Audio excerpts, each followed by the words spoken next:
Bien, mis hermanos, no cierren sus Biblias, ténganlas abiertas en este pasaje de Mateo. Quiero decirles, mis hermanos, que pues hoy vamos a comenzar una nueva serie de sermones y en esta ocasión, bueno, será sobre uno de los evangelios, el Evangelio de Mateo. Vamos, mis hermanos, a intentar que la consideración del libro en general, pues, sea lo más práctica posible, aunque hay algunas partes que realmente, como la de hoy, pues tienen que ver con un asunto teológico. Vamos, mis hermanos, también a abarcar tal vez un poco más allá de los sermones, incluso ya ustedes lo irán viendo al paso de los días. Pero yo les voy a pedir que en su casa, bueno, pues se tomen el tiempo de leer este libro de Mateo, de volver a escuchar las predicaciones, y Dios quiera que la palabra profundice en sus mentes y en su corazón durante todo este tiempo que vamos a estar estudiando el Evangelio. Mis hermanos, el Evangelio de Mateo es el primero de los 4 evangelios que tenemos en el orden que hay en nuestras Biblias. Ustedes saben que los 4 evangelios contienen el Evangelio de Cristo Jesús, pero escrito cada uno desde diferente perspectiva, y cada evangelista hace énfasis en una visión diferente de Cristo.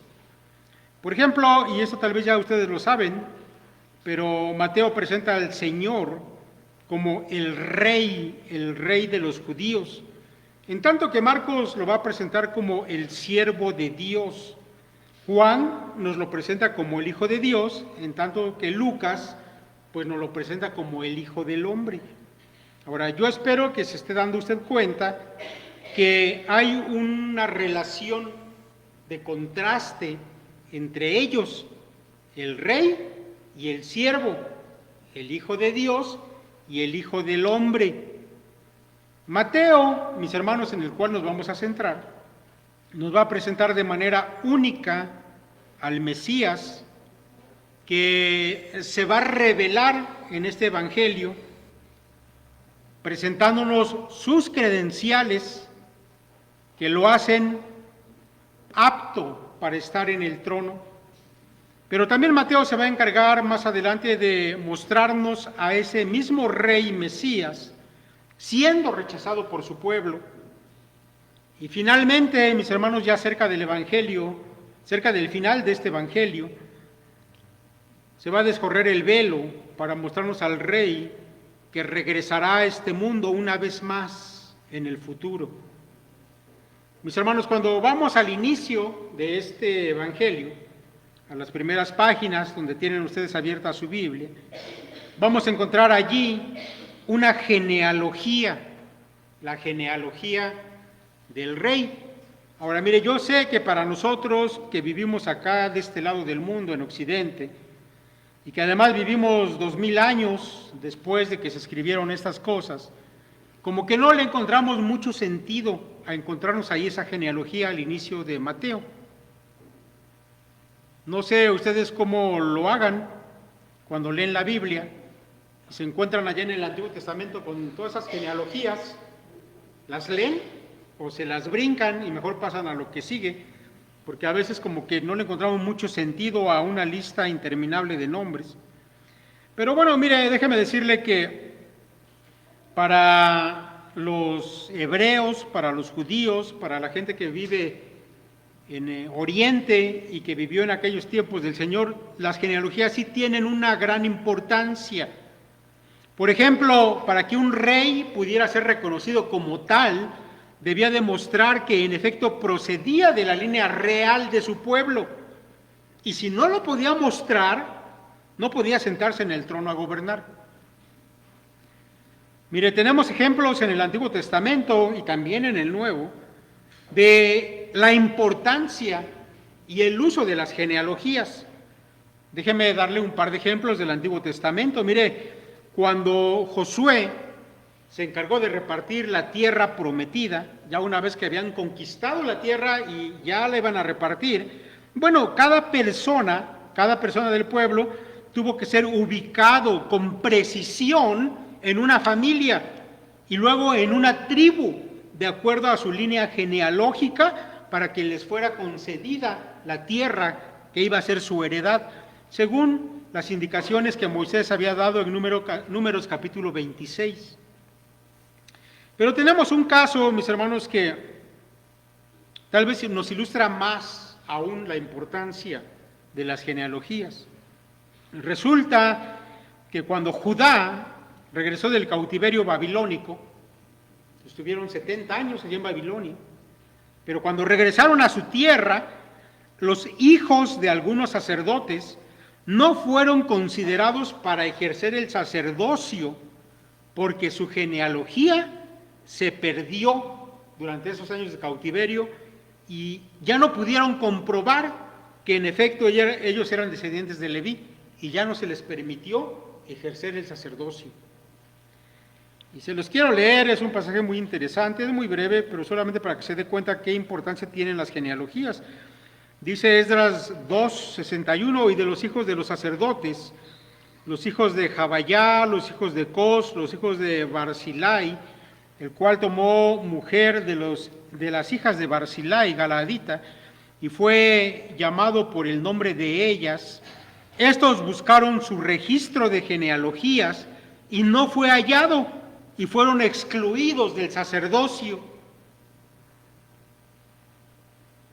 Bueno, mis hermanos, aún sacerdotes que venían de una línea, pero que no la pudieron comprobar porque se había perdido su genealogía, fueron excluidos de un cargo tan importante como este. En el Nuevo Testamento encontramos al apóstol Pablo, que hace gala, que resalta su genealogía en ese tiempo antes de que él conociera a Cristo. Antes de que él fuera cristiano, para él su genealogía era importante, era motivo de gloria.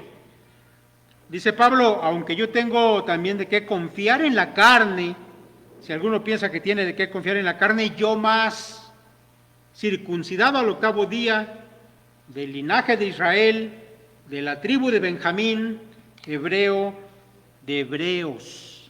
De manera que Pablo podía mostrar su genealogía y demostrar que él venía de la tribu de Benjamín. Cuando vamos, mis hermanos, a este pasaje de Mateo con el que inicia el libro, Mateo nos va a presentar la primera de las credenciales del Mesías. Porque, mis hermanos, Mateo, cuando escribe este evangelio, tiene como propósito mostrarle a los judíos que Jesús, aquel hombre que había sido puesto en aquella cruz romana, realmente era el Mesías prometido para ellos. Por lo cual, durante los primeros capítulos de este libro, Mateo se va a encargar de mostrarnos una tras otra las credenciales que demuestran que Jesús es el Rey que Israel había esperado. Y la primera, mis hermanos, de esas credenciales es ni más ni menos que su genealogía. Y en esta genealogía, como usted lo puede ver allí, se muestra de inmediato que el Señor era descendiente de David. Y esto es importante, mis hermanos, porque el rey que se tenía que sentar en el trono de manera permanente tenía que venir de la línea davídica. Así Dios se lo había prometido a David en lo que los teólogos han llamado el pacto davídico. Ahora, yo aquí quiero llamar su atención a un hecho que me parece muy, muy importante. Mire, Mateo nos va a presentar esta genealogía del Señor con todo detalle, ordenado de una manera significativa, que hoy no vamos a comentar, porque ya se dio usted cuenta en la lectura que hicimos, que la genealogía se divide en generaciones de 14. Eso, mis hermanos, ya lo explicamos en alguna otra predicación antes, pero hoy yo quiero que usted escuche lo siguiente: esta genealogía completa del Señor, detallada de nuestro Señor, y que es presentada aquí por Mateo, tiene una relevancia porque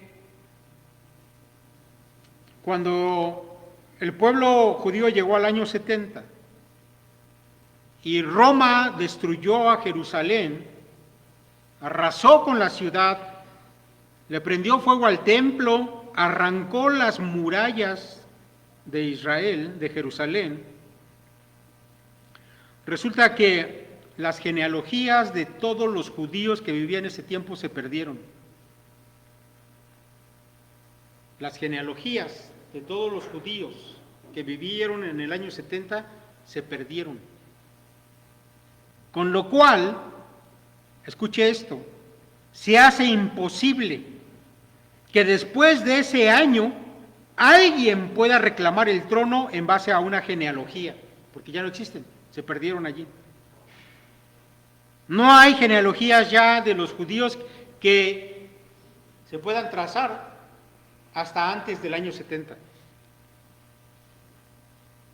Así que, por decirlo de alguna manera, el Señor Jesús fue el último heredero al trono que pudo comprobar su línea hasta David, y después ya nadie más lo puede hacer. Mis hermanos, Dios suele actuar de esta manera. Él hace promesas, guarda esas promesas a veces por siglos, y cuando por fin las cumple, cierra la puerta para que ya nadie más pueda hacer algo al respecto de eso. Así que la primera credencial que se muestra aquí de que Jesucristo era el heredero legal al trono es que tiene una genealogía que lo puede llevar hasta el mismo David, y después de David, Mateo todavía da un brinco más hasta Abraham, cuando dice el libro de la genealogía de Jesucristo, hijo de David, hijo de Abraham. Y si el primer salto hasta David nos lleva al pacto davídico, el segundo hasta Abraham nos lleva a ese pacto abrahámico, en el cual se le había prometido a Abraham que en su nombre iban a ser benditas todas las naciones de la tierra. Y mis hermanos, el tiempo de cumplir esa promesa había llegado, y había llegado en la persona de Jesús, el Rey de Israel. De manera, mis hermanos, que aunque Mateo reconoce que el Mesías es judío y viene para los judíos, sin embargo, en él iban a ser alcanzadas también con bendición todas las naciones de la tierra. Y de esta manera, desde el comienzo se nos empieza a plantear el plan de Dios a través de un pueblo, Israel, de su Mesías, el Rey Jesús. No solamente los judíos, sino todas las naciones iban a ser bendecidas. Mis hermanos, la genealogía que encontramos aquí en Mateo y con la cual abre el libro es, por decirlo de esa manera, la muestra desde la carne, desde el lado humano, de esa credencial que hace que el Señor Jesús sea apto para sentarse en el trono, que lo señala como el Mesías. Pero esto viene desde la carne, es una descendencia humana. Pero ahora, mis hermanos, Mateo pasa de inmediato también a mostrarnos el lado divino. Y esto, mis hermanos, es aún más importante. Y cuando hablamos del asunto divino, mis hermanos, estamos entrando a uno de los misterios más grandes que tenemos en la Biblia. Que Dios se hizo hombre y vino al mundo a salvar a los pecadores. Déjeme contarle una historia al respecto de esto. Se cuenta que en una cruda noche de invierno, un hombre que estaba muy resguardado allá en su casa oyó un golpeteo irregular contra la puerta de su cocina. Y este hombre fue de inmediato y se acercó a una de las ventanas y observó cómo algunas diminutas golondrinas, atraídas por el calor de dentro de la casa, se estrellaban en vano contra el cristal intentando entrar. Y entonces este hombre, conmovido, se puso un abrigo y se abrió paso por entre la nieve, y fue y abrió la puerta de su granero para que pudieran entrar las pequeñas aves. Encendió las luces, puso algo de paja en una esquina, pensando que allí podrían las aves resguardarse del frío, y entonces regó pedazos de galleta para guiarlas al granero, pero resulta que las golondrinas se espantaron con la presencia del hombre y volaron en todas direcciones, se escondieron en la oscuridad por el miedo que le tenían. Entonces este hombre, aún conmovido por el destino de las aves, probó varios métodos. Se fue intentando corretear a las golondrinas, asustarlas para que entraran al granero. Les lanzó pedazos de galleta al aire. Fue y se escondió detrás de la casa, pero nada de esto funcionó. Nada sirvió.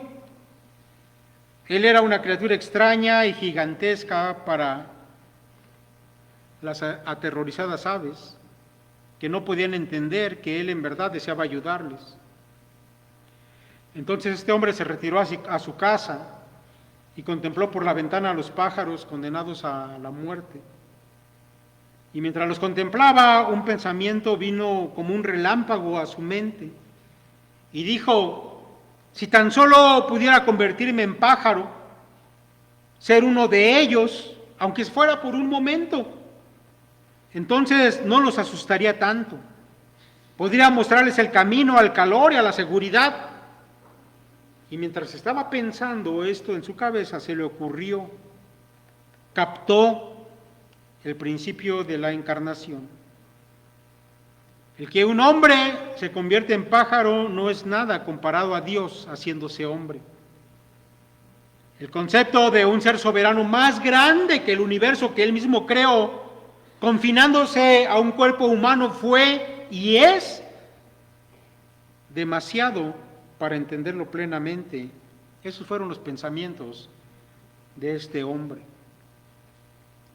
Mis hermanos, el Evangelio eso es lo que nos narra, Mateo eso es lo que nos cuenta, que Dios, el Dios eterno, se hizo hombre y nació de una virgen.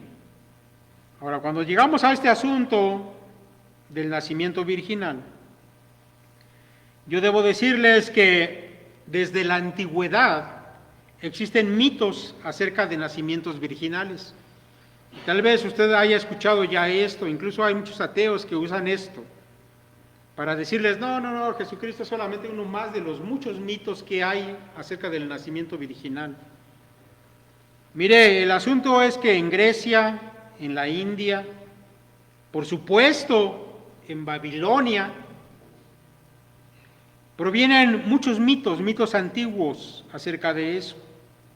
Hasta del mismo Buda existe una leyenda de cómo su madre quedó embarazada después de haber tenido una visión en la que un elefante blanco ponía un hijo dentro de su vientre. Usted conoce, y no es necesario mencionar, las mitologías griegas, donde Zeus, sin tener ningún contacto con una mujer, podía hacer que esa mujer quedara embarazada, y de ahí nacieron muchos semidioses. Bueno, hay mitos acerca de esto. Mis hermanos, estos mitos son o tienen su origen en religiones paganas, y no quiero que pierda de vista de esto, vamos a volver un poquito más adelante a esto. Mire, pero también dentro de la ciencia existe el término partenogénesis. ¿Lo ha escuchado? ¿Ha escuchado el asunto de la partenogénesis?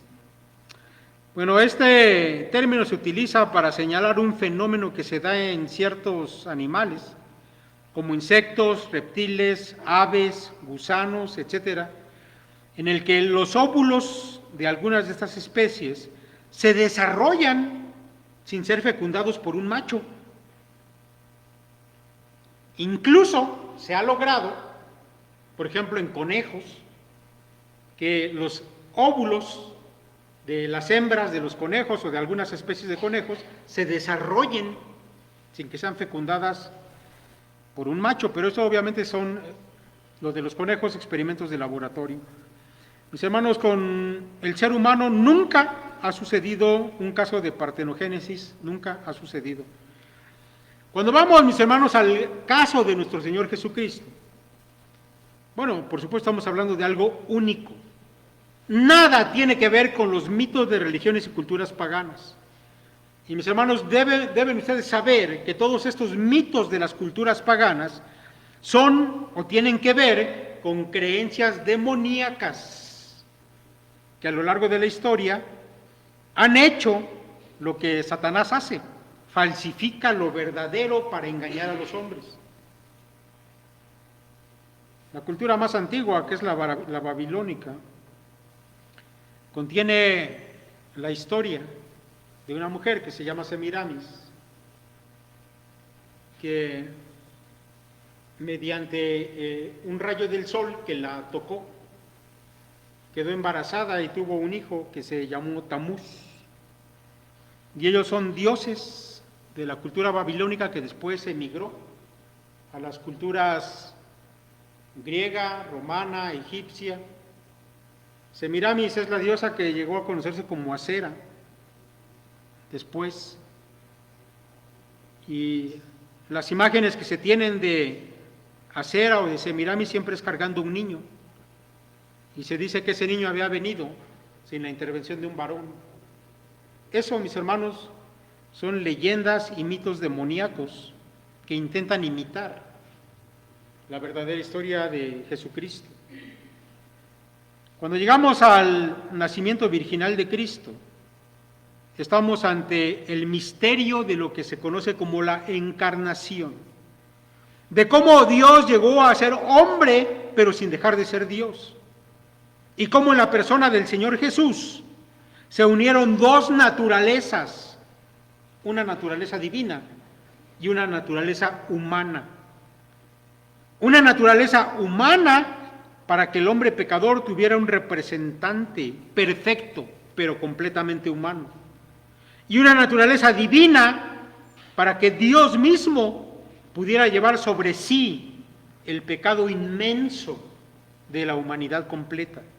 Era necesario que Jesucristo fuera tanto hombre como Dios. La manera en que Mateo nos lo cuenta, mis hermanos, es sencilla. Y sin embargo nos muestra, y escuche esto, y sin embargo nos muestra una de las bases doctrinales de nuestra salvación, que Dios irrumpió en la historia humana haciéndose Él mismo un hombre entre los hombres, pero sin dejar de ser Dios. Y por lo tanto no tenía esa mancha del pecado que todos los hombres han heredado de Adán. La manera en cómo comienza esta historia la tiene usted ahí a partir del verso 18, donde Mateo dice: el nacimiento de Jesucristo fue así, estando desposada María, su madre, con José, antes que se juntasen, se halló que había concebido del Espíritu Santo. Ahora mire, esta narración sencilla nos habla de María, una joven mujer judía, que se hallaba comprometida con un varón de nombre José. Y al estar ambos desposados, eso ya los constituía legalmente como marido y mujer, aun cuando no estuvieran viviendo juntos todavía, porque aún no se habían celebrado las bodas que ya oficialmente los constituían en marido y mujer, pero el compromiso previo, mis hermanos, ya era un compromiso legal. El lenguaje de Mateo, mis hermanos, es revelador tocante al hecho de que José en algún momento descubrió que su esposa estaba embarazada cuando aún no vivían juntos. Mire, quiero que note esa frase que dice se halló, se halló.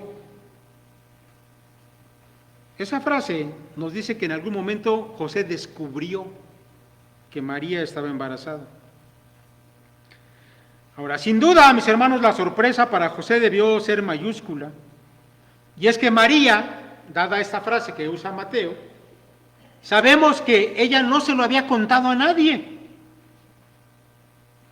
Esto que le había pasado a María, la aparición de un ángel, y que ahora estaba encinta, ella no se lo había contado a nadie. Y mis hermanos, yo creo que eso es entendible, porque yo creo que la joven María todavía estaba en shock por lo que le había sucedido. Y yo creo, mis hermanos, que tomando en cuenta que María era probablemente una niña de unos 13 o 14 años,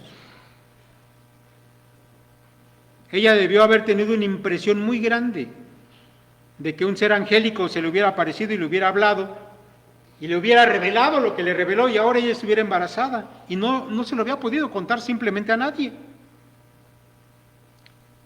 Ahora José, quien debió ser un joven apenas unos años mayor que ella, no es como nos cuenta la Iglesia Católica que era ya un ancianito, porque a veces así lo pintan, a María joven y a José como si fuera un anciano. Y eso obviamente la Iglesia Católica lo hace para guardar ese mito extraño, esa invención que tienen de la perpetua virginidad de María. Bueno, no es así, José debió ser un joven apenas unos años mayor que ella. Pero la escritura de José nos dice que él era un hombre justo, es decir, un varón aprobado por Dios en su conducta. Así como los hombres del Antiguo Testamento que fueron siervos de Dios, igual José. Y cuando José descubrió que su prometida estaba encinta, decidió irse en secreto y dejarla, porque él no deseaba que ella, esa niña, esa jovencita, tuviera problemas al enfrentar a la ley judía por un caso de adulterio, lo cual era muy grave en aquellos tiempos, en esta cultura. Mis hermanos, en esta brevísima narración que nos va haciendo Mateo de estas cosas, hay una frase que es sorprendente y que brinca de inmediato. Cuando nos está contando esto Mateo, hay una frase que brinca y que dice que María había concebido del Espíritu Santo. Ella había concebido del Espíritu Santo. Así lo dice Mateo. María estaba embarazada por obra del Espíritu Santo. Pero mire, no debemos malinterpretar la frase como lo han hecho en la Iglesia Católica. Porque a lo largo de la historia de esta iglesia, ellos han caído una y otra vez en excesos que resultan ridículos acerca de María. Por ejemplo, hay algunos escritores de la Iglesia Católica que han dicho que María es hija del Padre, madre del Hijo y esposa del Espíritu Santo. Por esa frase que les acabo de mencionar.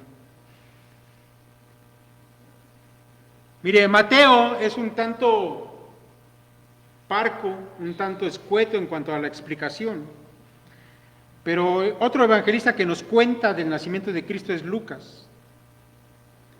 Y Lucas conserva las palabras del ángel a María acerca de ese hijo que iba a tener.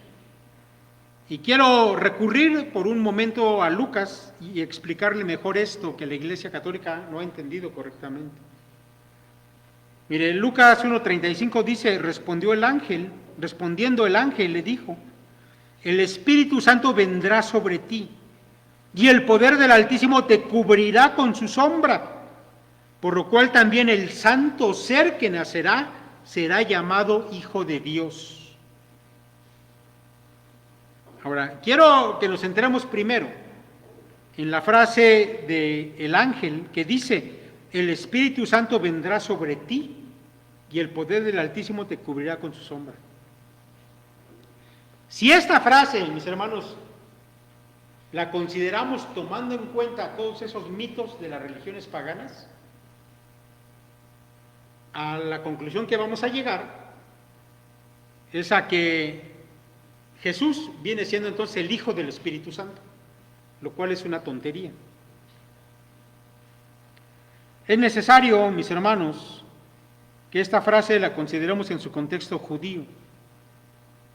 Y entonces vamos a entender de lo que se está hablando aquí.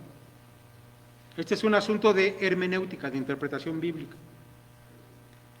El lenguaje del Antiguo Testamento, mis hermanos, se ha utilizado muchas veces para hablar de manera parecida a lo que tenemos aquí en esta mención que hace el ángel, para hablar de las intervenciones poderosas de Dios en la historia humana.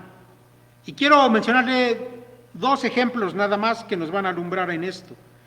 Génesis 1:2 dice la Escritura, y la tierra estaba desordenada y vacía, y las tinieblas estaban sobre la faz del abismo. Y escuche esto, y el Espíritu de Dios se movía sobre la faz de las aguas. El Espíritu de Dios estaba sobre la faz de las aguas en un acto creador para originar todo lo que iba a existir en este planeta. Pero déjeme darle un ejemplo más. Mire, cuando el Señor apareció a Moisés en el monte Sinaí para darle la ley, la narración es la siguiente. Dice, entonces Moisés subió al monte y una nube cubrió el monte y la gloria de Jehová reposó sobre el monte Sinaí y la nube lo cubrió por 6 días. Y al 7º día llamó a Moisés de en medio de la nube. Ahora, si se da cuenta de esas expresiones, cubrió, vino sobre, son maneras en que la Escritura del Antiguo Testamento utiliza para hablar acerca de la intervención de Dios de manera sobrenatural en la historia de la humanidad. La idea, pues, mis hermanos, es que el nacimiento del Señor era una obra de Dios. Así de simple es lo que nos quiere decir Mateo. Fue el nacimiento de Cristo a través de una intervención divina y no debemos suponer otras cosas. El Verbo de Dios, que es eterno, y cuando yo hablo del Verbo de Dios, ese nombre Verbo de Dios, que yo creo que algunos de ustedes ya lo saben, pero por si alguien no lo sabe, ese es el nombre con que se refiere a Jesucristo antes de su encarnación, el Verbo de Dios. El Verbo de Dios es eterno, Él existe desde siempre, pero devino en un ser humano. Él no es un ser creado. Por eso la intervención del Espíritu Santo no es para crear al Hijo. La intervención del Espíritu Santo, mis hermanos, es para preservarlo del pecado humano en el momento de encarnarse de María. Por eso se habla del santo ser que nacerá. Porque, a final de cuentas, Cristo va a tomar carne de María, pero no va a heredar la corrupción pecaminosa de ella, porque por intervención del Espíritu Él va a ser preservado de ello. El Espíritu Santo vendrá sobre ti y el poder del Altísimo te cubrirá con su sombra, por lo cual también el santo ser que nacerá será llamado Hijo de Dios. Ahora, yo quiero referirme a la segunda frase, que aquí también hay otro error doctrinal, de ya saben quién, donde dice, por lo cual también el santo ser que nacerá será llamado Hijo de Dios. Mire, el Señor Jesús será llamado Hijo de Dios, no solo porque en la persona del Verbo Él ya es santo y Él ya es Hijo de Dios, sino que ahora el evangelista añade otra razón. Dado que su encarnación, que es algo que el Verbo nunca había experimentado, encarnarse en un hombre, hacerse un hombre, esa encarnación es obra de Dios también, y María no tiene aquí nada que ver con ello. Por eso la frase, por lo cual también, expresa esa otra razón de que Él sea llamado de manera doble Hijo de Dios. Él es Hijo de Dios porque desde la eternidad lo ha sido, el Verbo, la segunda persona de la Trinidad. Pero ahora dice, por lo cual también, añade una segunda razón, que cuando se encarnó fue por intervención de Dios. Mis hermanos, volvamos a Mateo, que nos está hablando de esa revelación del origen de Jesús en la carne. Y déjeme decirle que la revelación no termina con lo que hemos dicho hasta aquí. Porque resulta, mis hermanos, que José, pensando en simplemente irse para no ocasionarle problemas a María, en sueños tuvo una visita de un ángel. Y el ángel le dijo, no temas recibir a María tu mujer, porque lo que en ella es engendrado del Espíritu Santo es. Y dará a luz un hijo, y llamará su nombre Jesús, porque Él salvará a su pueblo de sus pecados. Ahora, déjeme decirle que si el asunto ya era impresionante para estos jóvenes, si este asunto de que Dios había enviado un ángel, de que Dios iba a intervenir en ellos, eso ya era muy impresionante. La declaración que ahora el ángel hace a José, creo que hace que la cosa se vuelva todavía mucho más impresionante. Pues no solo revela la intervención de Dios en el embarazo de María, sino que también nos revela ahora la identidad del ser que estaba ya en el vientre de esta jovencita. Su nombre debía ser Jesús, que significa Jehová salva o Jehová el Salvador. Y eso, mis hermanos, significa que Jehová mismo está viniendo en forma humana, que de hecho se encontraba ya dentro de María en ese momento. Ahora piénselo por un instante, póngase por un instante en las sandalias de José o en las de María. Jehová, el creador de todas las cosas, Jehová el poderoso, Jehová el que dirige los ejércitos celestiales, el que hace que los montes tiemblen como becerros, que abrió el mar rojo y que sacó con mano poderosa a su pueblo de Egipto y prácticamente destruyó a los egipcios. Ese Jehová estaba en el seno de María. Y eso, mis hermanos, debió haber sido aterrador para este par de jóvenes judíos. Yo apenas puedo imaginar su sorpresa, su miedo, la dificultad tal vez para entender lo que estaba sucediendo con ellos. Y sin embargo, a pesar de todo esto, este par de jovencitos demostraron una fe firme, porque a pesar de todo eso, su obediencia a Dios fue absoluta en todo lo que se les pidió, en todo lo que se les ordenó. Mis hermanos, a José se le reveló no solamente una intervención divina, sino también la identidad del ser que iba a dar luz María, pero además también se le reveló cuál era la misión de ese ser divino.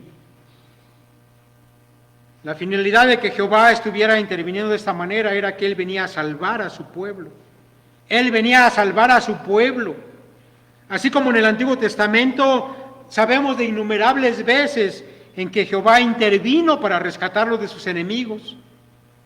Esta ocasión, una vez más, Jehová venía, pero mis hermanos, esta ocasión era especial. No tiene comparación con las ocasiones anteriores, porque ahora el Señor Dios estaba tomando forma humana y lo estaba haciendo para salvar a su pueblo del peor enemigo de todos, del pecado que los quería llevar a la muerte eterna. Por esto, mis hermanos, Mateo explica, todo esto aconteció para que se cumpliese lo dicho por el Señor por medio del profeta cuando dijo: He aquí una virgen concebirá y dará a luz un hijo y llamará su nombre Emmanuel, que traducido es Dios con nosotros. Mis hermanos, esta profecía a la cual se está aludiendo aquí, a la cual Mateo alude, es la profecía que encontramos allá en el libro de Isaías capítulo 7. Ahora déjeme poner un poquito en contexto y explicarle por qué se usa esta profecía. Resulta que allá en tiempos de Isaías, cuando quien gobernaba Judá era el rey Acaz, este rey Acaz estaba pasando por serios aprietos. Pues resulta, mis hermanos, que el reino del norte, es decir, Israel, estaba haciendo una alianza con Siria.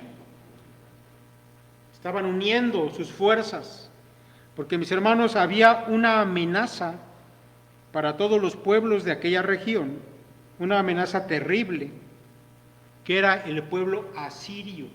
Los asirios, mis hermanos, fue un pueblo de guerreros muy temido, muy temido. Y cuando ellos comenzaron a arrasar con todos los reinos de aquella región, Israel y Siria se unieron.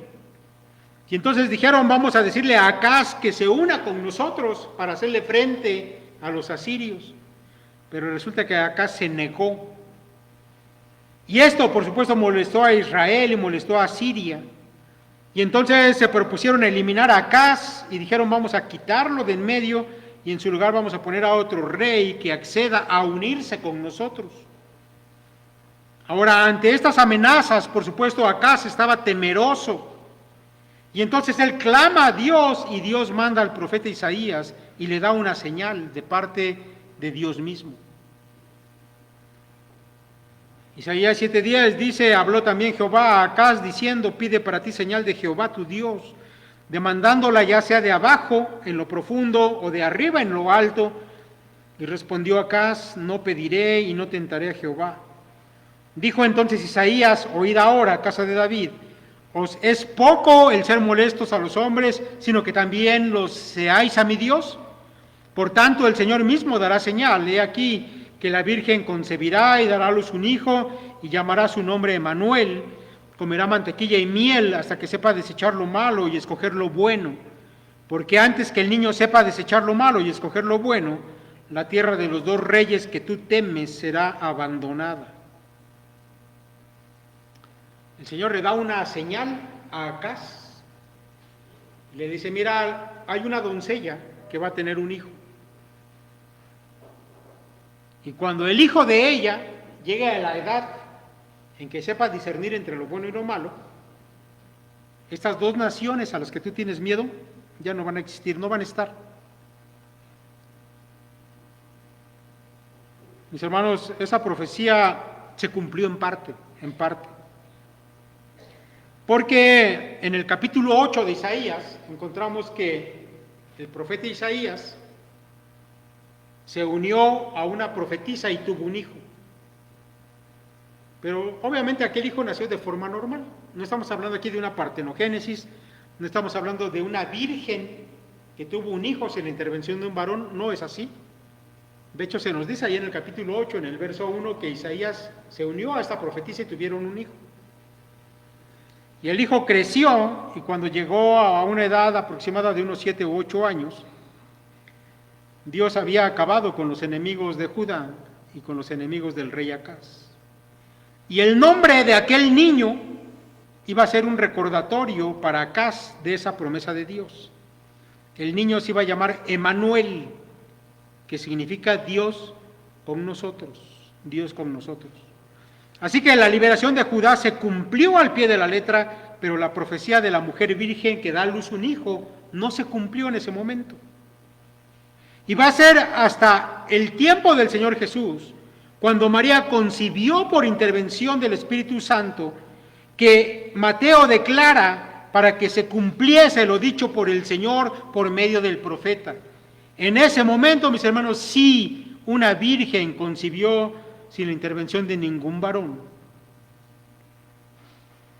Ahora, la idea de Mateo, mis hermanos, no solamente es recordar el cumplimiento de esta profecía, sino la idea de Mateo es recordar que Dios nuevamente está con su pueblo, como en los tiempos pasados.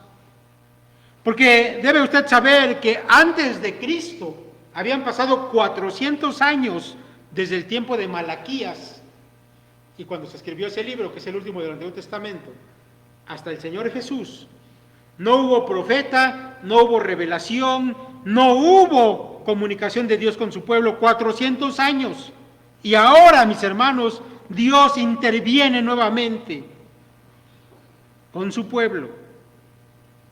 Y el nombre del Hijo de María también es Emmanuel, Dios con nosotros. El Dios que interviene para salvar a su pueblo, no de los asirios, no de los egipcios, no de los babilonios. En esta ocasión Él viene a librarlos del pecado, de la muerte. Y despertando José del sueño, hizo como el ángel del Señor le había mandado, y recibió a su mujer, pero no la conoció hasta que dio a luz a su hijo primogénito y le puso por nombre Jesús. Pero no la conoció, dice el texto. Es decir, no tuvo vida marital con María hasta que nació el niño. Ya me imagino a José aterrado de saber quién estaba en el vientre de María. Yo creo que no se atrevió a poner un dedo sobre María. Y eso lo podemos entender, mis hermanos. Después de eso, vivieron una vida normal y tuvieron más hijos. Pero de esta manera, mis hermanos, Mateo concluye la presentación de las primeras credenciales del rey, que son impresionantes, una genealogía completa, hasta David y luego hasta Abraham, el lado humano, y luego nos presenta la credencial divina, cómo es que Jesús, el Hijo de Dios, llegó a estar en el vientre de esta jovencita judía, y el propósito que él tenía de salvar a la humanidad. Mis hermanos, repasen su Biblia en casa, vuelvan a escuchar esta predicación. Las siguientes predicaciones van a girar ya en torno a Mateo y vamos a ir viendo cómo se nos va revelando, se nos va presentando la figura maravillosa de nuestro Señor. Que Dios les bendiga, mis hermanos.